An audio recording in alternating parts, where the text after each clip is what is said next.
Well, hey, everybody, I'm Joshua. And I'm Caleb, And if you hadn't guessed it by now, we are brothers. Bearded Bible Brothers. And we have the amazing pleasure, the opportunity to interview really our mentors from the past.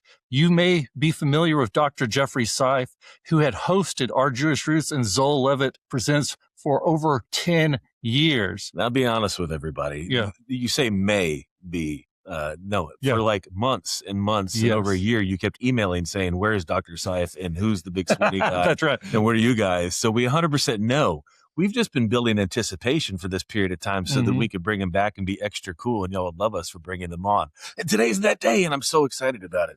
Thank you, Jeff and Barri Seif, for joining us today. We're glad to be with you now. We're not bearded. We're not brothers, but we are Bible, and we are married. So I guess we have two couples here. You're a couple of brothers, and we're a couple. Your union is way cooler because you had a choice. No offense. Number two, I've seen your beard. It's immaculate, and my beard can never compete with yours. So I'm just excited because besides all the beards, what we have in beards, you have in spades and PhDs. So it's totally much better in your court. No, you're kind. Well, we wanted to catch up with all the endeavors that you have been involved with. And it is a lot. If most people don't know that Jeff is more than just a Bible teacher. You're a pastor, you're a cop, you're a professor, and even you've been going to Cambridge recently to get your third PhD. That's 2.5 more than we have right now. I mean, let me in on the University of Phoenix online, much less visit Cambridge, and I can barely spell it. Well, that's awesome. I don't like to correct my host, but when you say I am a cop, with this hair, please, can we talk? No more. Really? I was a police officer for a season, but I'm 70 years of age now, so someone else can go out there and do all of that. I just thought you were working undercover with the hair. I was not. I didn't want to bust it. Caleb's over here saying you're a cop, and I'm like, no, he's working undercover sting. You're going to ruin everything. Blew my cover now. I'm involved in a number of narcotics operations now. I'm going to have bomb threats and all the border. If I'm dead next 2 years wasted right there. Caleb was always going to be the narc. You had to know it. If there was ever going to be somebody that was a narc, it was always going to be Caleb. You've done me like that. No, I was pleased to serve in policing, but I am interested in policing. My work at Cambridge is in criminology, and my area of expertise, where I'm focusing on, is in police training. I did a master's degree at Cambridge in applied criminology and police management when I was superintending police academies towards the end of my career in law enforcement. But now it's just criminology proper. And so I am interested in it, but, I'm not on the streets anymore, but I'll contribute as an academic in that field. He doesn't need to be on the streets. He's controlling it with his mind now. It's like a Dr. Xavier thing from the X-Men. He just sit there and runs the entire world from the home. But it's amazing. There are a lot of people that take criminal justice degrees. And when to do that, there's people that write the books. There's scholarly materials to help guide them. And so, I have a master's thesis. I think that my doctoral dissertation will kind of contribute to the dearth of research in the field. So, and specifically for me, I'm interested in ethics. In the Jewish world, there's a real premium on ethics and doing right by people. It's such a core value in the Torah. And for me, to be just, equitable, fair, it's always what policing was about for me personally, and contribute to the betterment of a good vocation is what I'm interested in that regard. But beyond that, as you said, a pastor, Barri and I, he co-pastors with me. Actually, I'm a Messianic rabbi. We have a Messianic congregation in Dallas, and I'm still a divinity professor. I have, 250, 275 students this semester face-to-face. Wow. At Christ for the Nations Institute, plus I'm on the doctoral faculty at the King's University and involved in other educational venues. I think for me, principally, and for Barri as well, who she has her ministry and I follow her lead with her work in Israel, but she's a professor as well in Bible and business. And so we're both educational types. There's not a lot of flair. It's not fancy. It's not exciting. It's just pedestrian. It's just rolling along, teaching, and that's kind of what we do. I mean, you have to Nothing. get up there in 30-minute bites, capture enthusiasm. For me, my people are already captured. I own them. They signed up for it. Yeah, that's right. I don't have to impress anybody.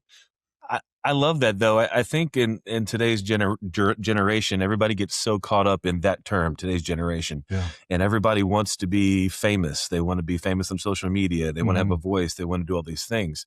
But how does somebody gain the foundation from which their voice has a value to it? And you're talking about ethics and criminology and writing the books for the minds of this generation that are going to establish what they believe in and how they regulate themselves and how their codes of conducts and ethics are created on a foundational level. To me, that is not pedestrian. That is an established position that we need. And so knowing that you're at the helm of that and Barry, you're at the helm of that, that makes me actually sleep a little bit better at night, knowing that the things that I've read online and the other voices I'm hearing, they need your help. You're kind to say that. For me, I don't need any kind of fame or fortune. I mean, I had a good run, like you'd mentioned, 10 years on nationally syndicated television. I'm happy to pass the torch to you guys to do that. I admit that initially, I don't know if any who was struck by me, but I felt really honored, quite frankly, to follow on the heels of Zola Levitt and just to be involved in television. People that are interacted with me afterwards, I looked a little larger than life because they saw you on the big screen, and it did infect me a little bit. I'm not without ego. It added a few dollars to my bank account, and my stock in the world, if it was selling for $100 a share, because I was on television, it was $300 a share. The stock went up. But there's something. Um, I'm not speaking to any internal mechanisms within the two of you. I'm just kind of giving voice to myself. There was a sense as a younger man. I was I was excited to get a doctorate and be called doctor decades ago. I was excited. I kind of was attracted to power, even as a police officer, as a doctor, as the title professor, big on television. But as I age, quite frankly, those things it doesn't mean as much to me anymore. I can go to a conference and not be the headliner. It's not as important to me. And partly it's age. I look at things that have intrinsic value, and educating the next generation, to your point, to me, has intrinsic value. It doesn't have sparkle, but it has value. I agree. I have met so many young adults over the years that have sat under your teaching. And you just mentioned Dr. Seif. Oh, I know Dr. Seif. He was my favorite teacher. You have made such a lasting effect on these kids' hearts. Right. And now they're going forth. 1,000 students just face to face to introduce the Bible to. And to me, I find value in that. I'm sorry I interrupted you. No, it's just amazing because people don't really put stock in that, like you say, anymore. If you look at, Alexander the Great and, these amazing philosophers who taught him everything, when he was a boy, he took their lessons to heart and then he changed the entire landscape of the earth. And it's not saying you're going to create a bunch of, world dictators that are taking over, but we're supposed to be taking dominion of the world for Jesus, for Yeshua, the Messiah, and making that lasting imprint for him. And I believe that's exactly what you've done. And sometimes we don't see the lasting effects of that until maybe we go to heaven and we finally see how many hearts we have changed. But you've done that. Yeah, well, you're kind to say it. For me, this whole thing has gone a lot further than I ever thought it would. I was a screwed up kid. I was roadkill on the highway of life, quite frankly. And, I came to know the Lord and got accepted into Bible college on academic probation at 27. Here I am, at 70, right on the cusp of Cambridge. When I look over my life, it all went a lot farther than I thought it would. For me, when I signed up, when I felt the call into ministry, it was to do missions work with groups of 50 people or so. I never thought in terms of big and enormous. And I never thought, when I started at Moody Bible Institute, it wasn't an accredited college at the time. They offered a 3-year degree, a THG, a graduate degree in theology. I never thought I'd be a doctor, a theologian on television to write a book. None of that stuff. It got away from me. It turned into much more than I thought it would be. And I'm just happy to still be in the game at 70 years later, still motivated, don't need to be famous. I'm happy for you guys to take the torch and run with it and do better than me. You got a lot of enthusiasm, a lot of zeal. You're doing really interesting stuff. And I'm glad to see it happen. I think, though, hearing your story is so encouraging because in today's day and age where everybody's trying to find the shortcut because, for years, even when we were in high school and college, you couldn't just pick up a phone and create a video or stream online. Like the internet was just starting. And so that wasn't a way that you could get to have a voice. But just having a voice isn't enough. And I love that, as you say, like, hey, I didn't feel like my voice had any value. Now I look back at my life and all the places that you've gone, the things that you've done and accomplished. To that point, quite frankly, when I jumped in, because I was Jewish, I would speak in a church.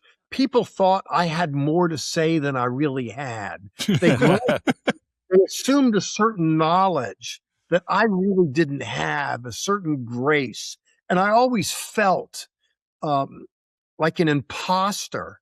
That's one of the things that drove me to get a real education. I wanted to earn the right to a hearing, even if I'm wrong.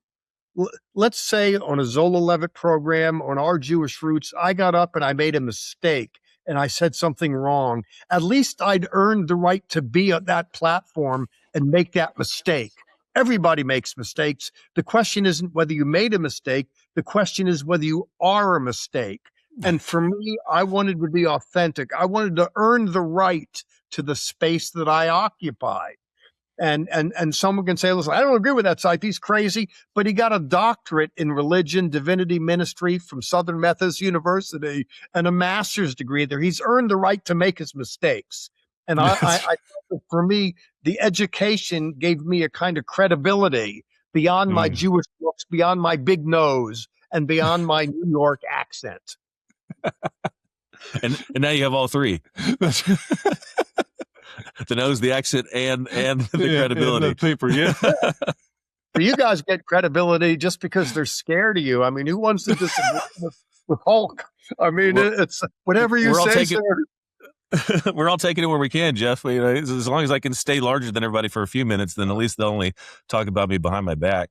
But to your side, this lovely lady right here, she's also involved in a ton of stuff as well. Tell me about the nonprofit that we were talking about earlier, Barry. Well, my first trip to Israel was in 1987 as a volunteer for the Army, Israel Defense Forces, of which it was a very challenging month-long experience. The organization is still active, but that really paved the way for service to Israel, selfless service. And I've since gone back and led tours, been on a couple tours, but I began a nonprofit. In fact, one of the people that I saw on one show, or it was a newsletter was Sandra Levitt, who mentioned about I don't know if it was Sadaka tour or something like that, but that idea of doing volunteer work in Israel for the sake of the good news, Besorah, that is what excited me. So I began a nonprofit, and we go a couple times a year to serve. No one in our organization gets $1. We all raise our own funds to participate, to go, to serve. And we do. And when she goes, everyone's glad to see her because she hands out money. She raises a lot of money over here, and everybody goes at their own expense. There's no profit built into any trip. Zero. And the organization gives money. And it's to ministries, organizations that are doing Yeshua work in the land. We've gone to see wounded amputee soldiers at rehab centers, hospitals, giving toys, sharing the good news on the beach.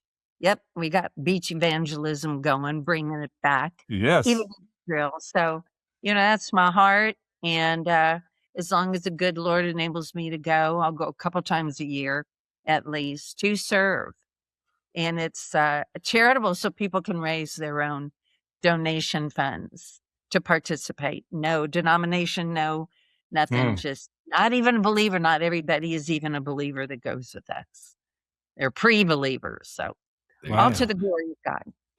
You know, it's really great. I've got some cousins over there who I like to see from time to time as well, some families. So, and just to go back to one thing about Jeff, you know, he's working on his third doctorate in law. You know, Jewish people love the law, but Jeff has taken the law to a whole different level. Yeah, people say, you Jews are into the law. And I go, you don't know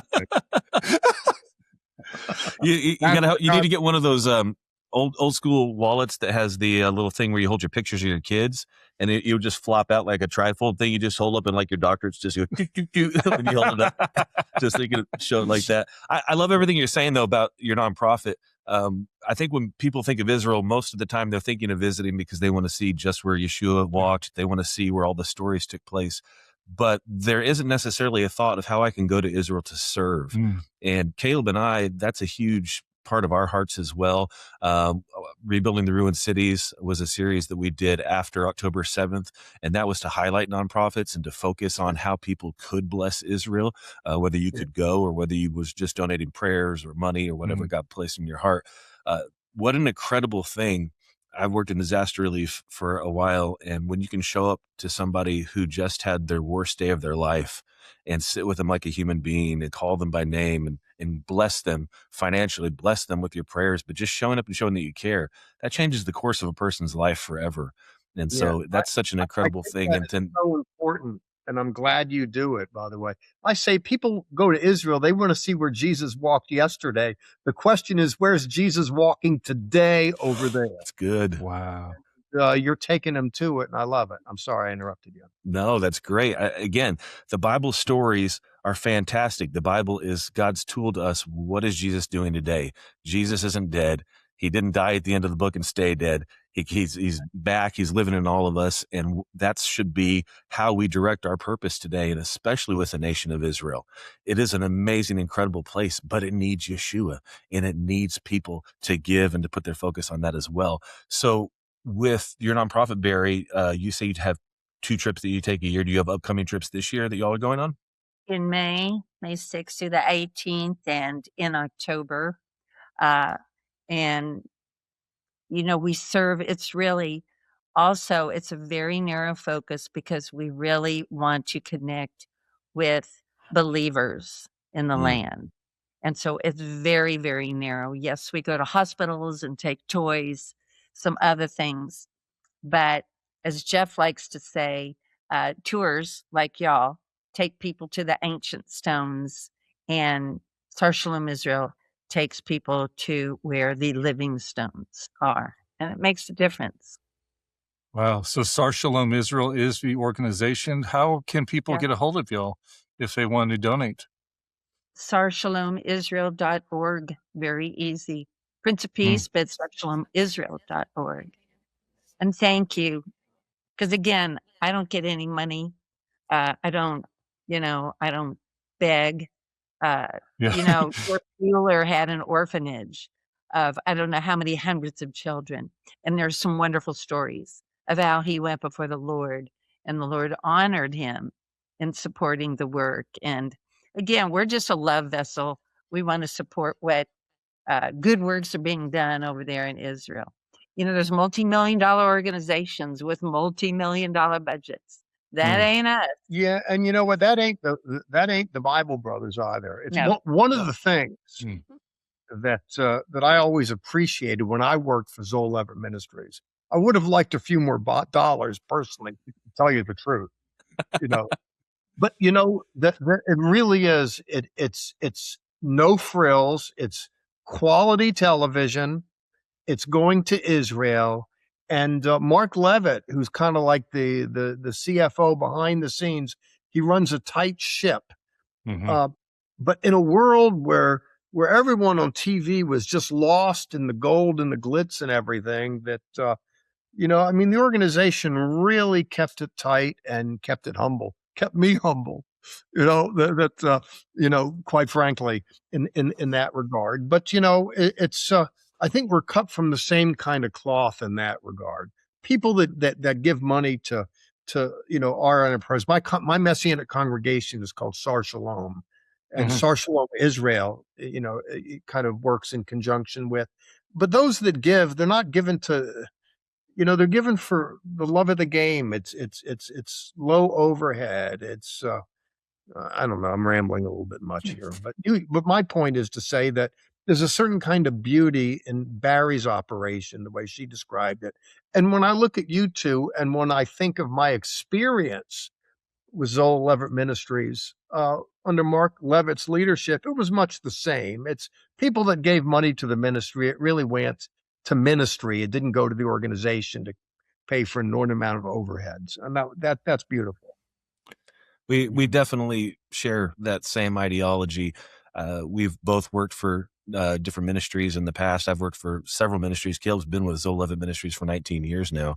And we've always believed that we are called to do what God's called us to do. And that has nothing to do with us being a celebrity, and it has nothing to do with living a lavish lifestyle off of the sake of the gospel, but it's about delivering that message. That doesn't mean God doesn't want us to have nice things. That doesn't mean he doesn't want provision for us.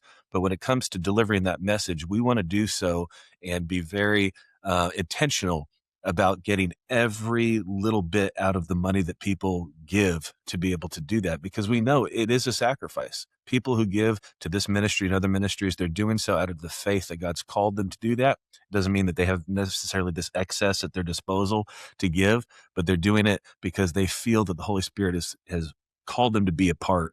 And that partnership with all of us enables us to go out there and be the ones who have the voice today, and the next kids who are going to do it after us, and the kids who are doing it on the streets who don't have a program, but it's just their social media, and on and on and on.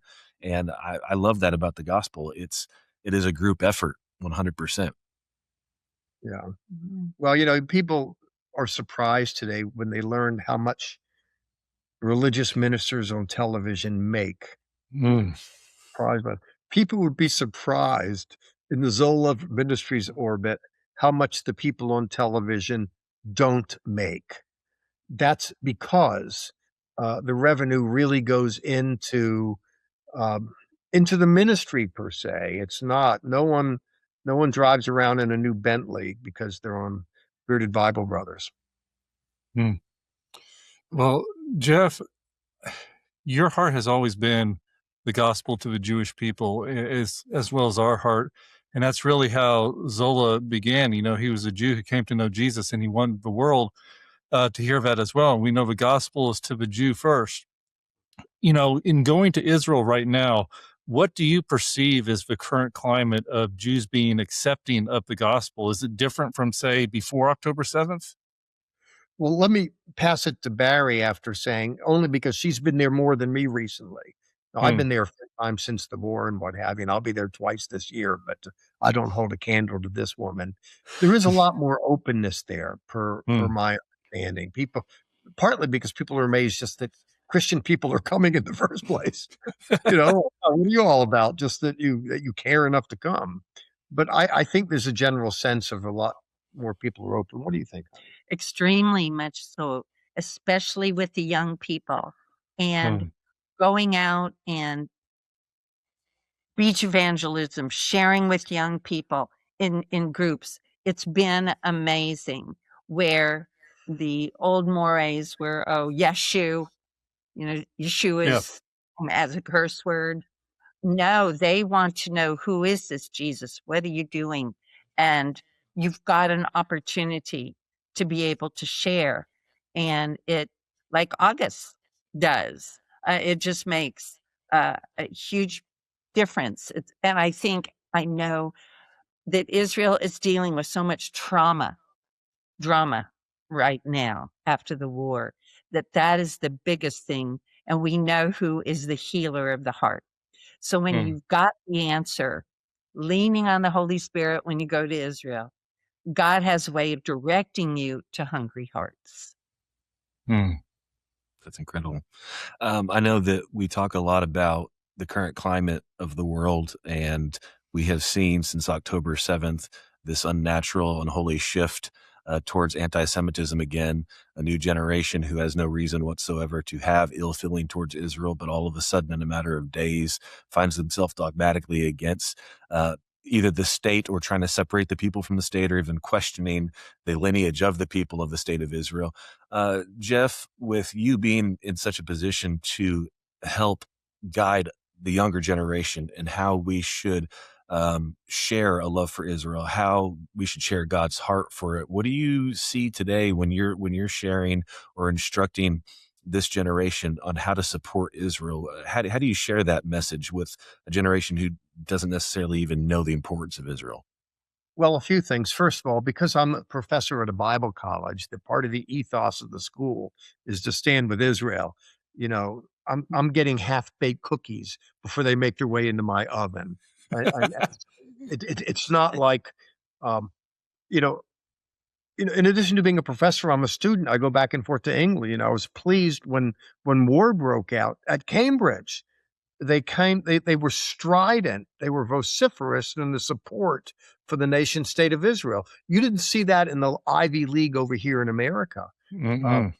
I'm pleased to see, by the way, now, there's two things you're not supposed to talk about: religion and politics. Here we are even talking about religion, politics. I'm glad to see Donald Trump in there throwing the hammer at these, gone crazy campuses with their anti-Semitism, and to kind of to throw water on the ivy where it's been disgraceful. I do think, at structures beyond me, there's less of a tolerance for this sort of thing now, and I'm pleased to see it.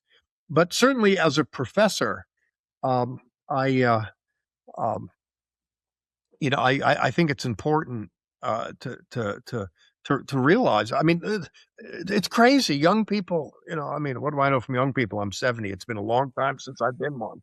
But, I'd see on the news, queers for Palestine. Do you know, you moron, what would happen to you if you went into the Gaza Strip and said, I'm a queer for Palestine? You might say that in the morning. You wouldn't be alive by lunch. Yeah. And to me, just anyway, so I do the best that I can to tell the story, put it like that. Sure. Well, you say you almost sound like you're discrediting yourself by saying you're getting half-baked cookies, but we find as equally a rise amongst people calling themselves believers who are no longer standing for Israel.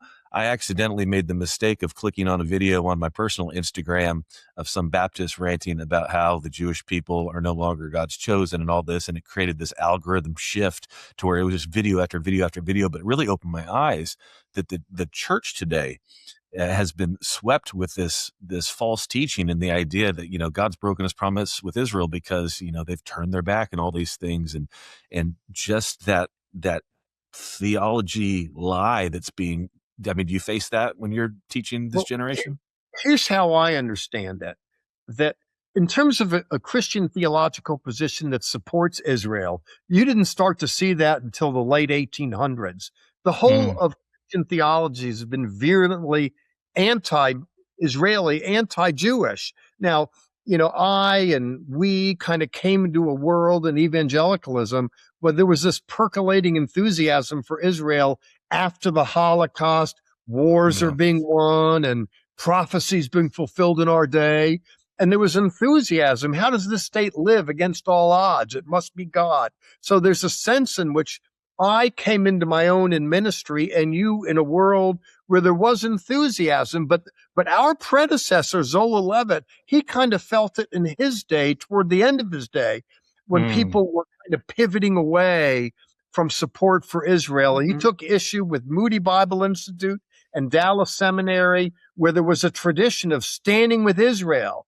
He kind of smelled a kind of backpedaling. And it's only gotten worse. His voice was unheeded in that regard. For me, when I look at a lack of enthusiasm for Israel and the Jews in the Christian world, to me, I see the enthusiasm that percolated as kind of an anomaly. And when I look at 2,000 years of history, I do see it settling some, but it's up to us to tell the story. Yeah. You know, the younger generation that would listen to you more so than me, they don't know about these wars in Israel, and they know nothing about the history, nothing about the background. They're idealistic, they're zealous. Yeah, you know, those poor Arabs, oh, those Jews, they know nothing of the facts on the ground. 30 years ago, people knew more facts on the ground because they're seeing it on the nightly news. Yeah. And so it calls for, really, it's kind of a clarion call to support people like you more than people like me. I might want to talk to younger people, but I'm so old, even with my long hair, they might not perceive me as being cool enough to listen to. But you're close enough to them age-wise. And if you look at whatever critique, well, those guys, they're goofy, they're silly, there's all this energy and activity. It's all an attempt to get a hearing in the hearts and minds of people that don't already buy into these presuppositions. And to me, the demand is great to get behind people like you for what you're doing to hope to get a hearing in the next generation. I agree that it's, but I was not prepared when we stepped into this role, how bad it was and how bad it was going to get. You know, I know Zola was just seeing the beginnings of it. And I know our people for centuries had dealt with anti-Semitism and Christians, you know, calling them Christ killers. But just recently we posted a International Holocaust Remembrance Day post. It was just a still image on our social media. And we got tens of thousands of people logging in and then making comments. And these were Christians making comments. You have to understand the wine press of God, and Hitler understood the wine press. And that's why, and then the other half were people who were just denying the Holocaust as it is. And I look back historically at how did we get to this point is from educators, you know, during the 60s and the 70s who were false, who were declaring false histories. And they raised up this whole generation who are now teaching kids, their kids, you know, this generation of false. And we need more people like you. We honestly need more people who are servants, because being an educator is a servant. You know, it is something that is, you don't get a lot of things for it. You don't get a lot of pay for it, and you get a lot of heat for it. And you get stupid kids like us that are just, you know, mouthing off, but it's so necessary now. And I see how entire generations can shift just at who they are listening to. And I want to jump in before you respond to him, because I actually, and I don't like to do this a lot, but I actually made a rebuttal video that day for social media about all of this Holocaust backlash. And I am and was emotional about it. And I was so emotional about it because I got to experience the reality of the Holocaust with you. And I got to tell briefly, because you got to keep it under 3 minutes, about the story of when we got to go to Tübingen, Germany, and when we got to film the March of Life with Pastor Jobst Bittner, and how we got to go into Dachau, how you and I got to go into the secret bunker that they didn't even discover till 1978, and how that entire experience, interviewing the Holocaust survivors, hearing everything firsthand, interviewing the people who were living in the homes, who were German, who saw the Jews being marched on this march of death and did nothing, and hearing all of these different stories firsthand and looking into the eyes of the individuals who were there.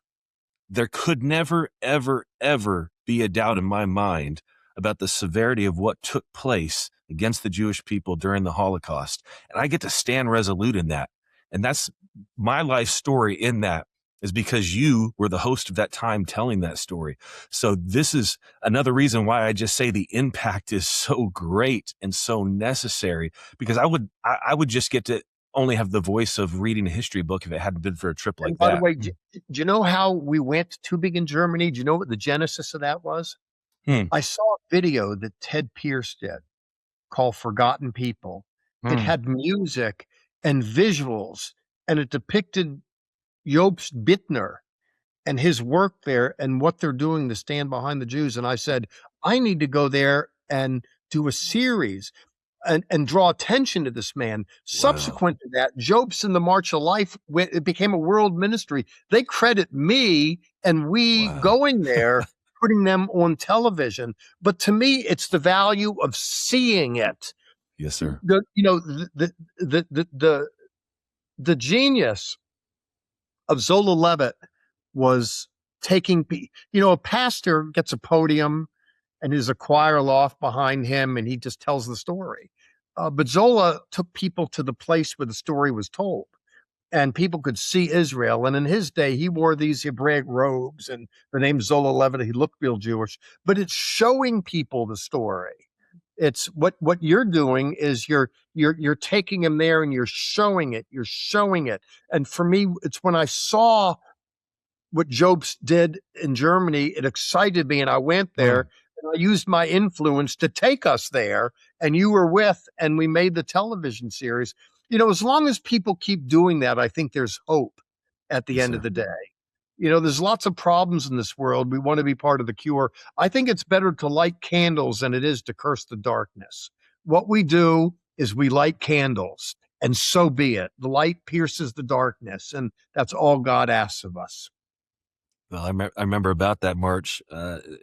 It kept resounding in my head because I was one of the cameramen on that trip, and as everyone was doing the march of life down the same path of the march of death back to Dachau, I was doing it backwards and holding the camera and filming everything. And I don't know, it was one of many trips I've taken in my life, but it was so impacting. And I love what you say just now. We're here to light candles, not just curse the darkness, not just attack the darkness. And I think that we get caught up a lot in calling evil, which is necessary. Evil is evil, but that's not really necessarily a clairvoyant idea. Yes, evil's bad. Sinners sin.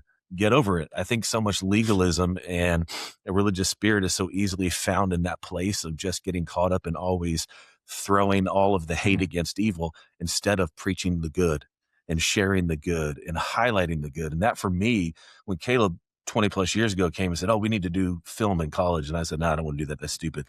And then the Holy Spirit was like, "No, you need to, because you can preach a sermon and it gets to the amount of people who are listening. But if it's on film, it can last forever."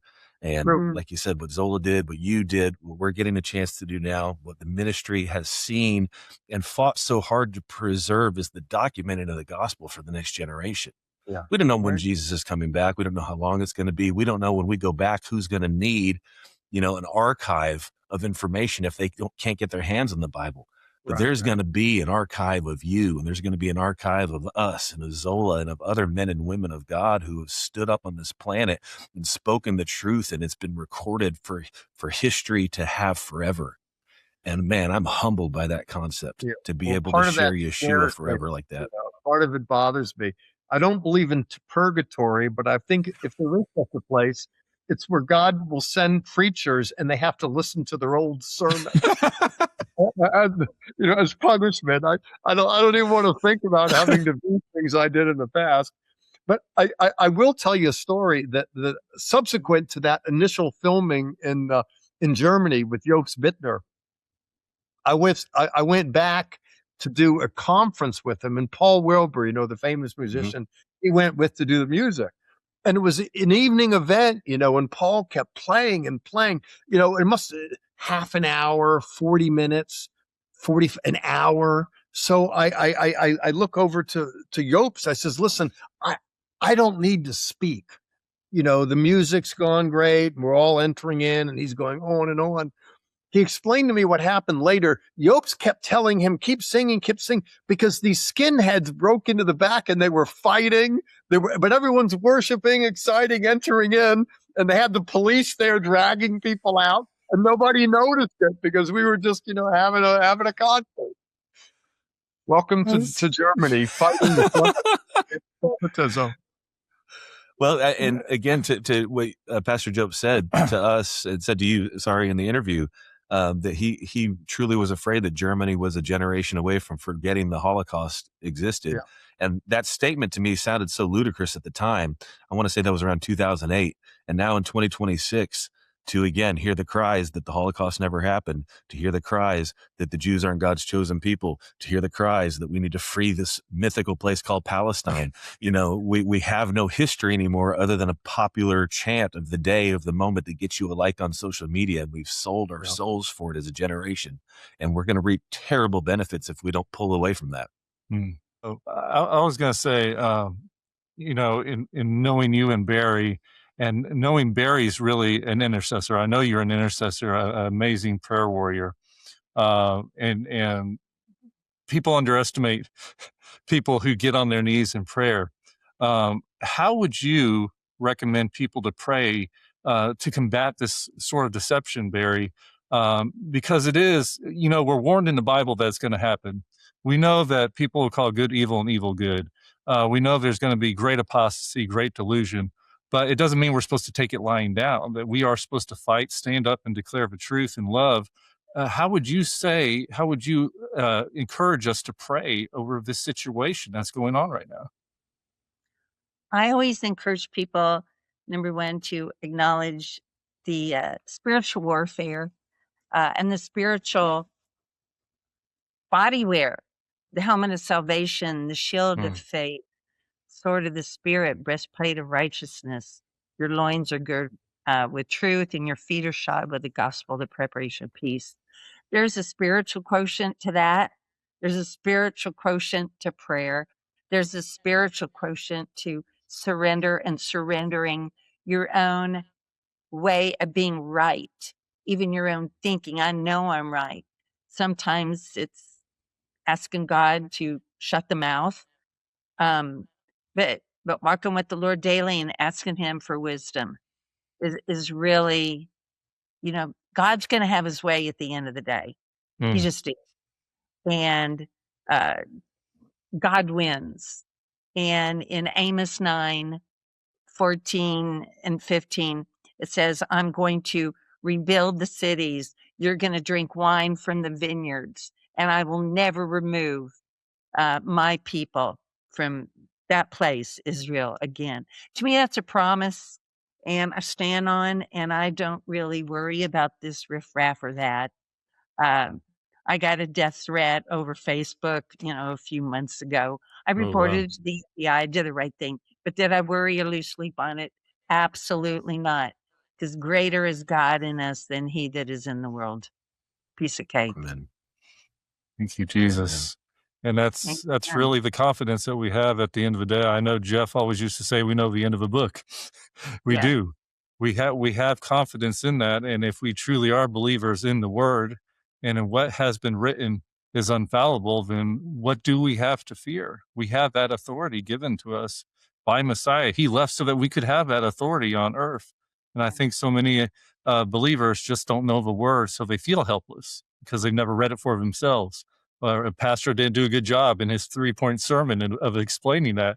That's why it's necessary for people like you and Jeff who do educate and use that word. And what Josh and I try to do is encourage people to go to the word. That's why we called ourselves the Bearded Bible Brothers, because we said no one's reading the word anymore. People need to read that word because it's your daily bread. It's your food. It's your life. Without it, you're going to starve. And what I love hearing from...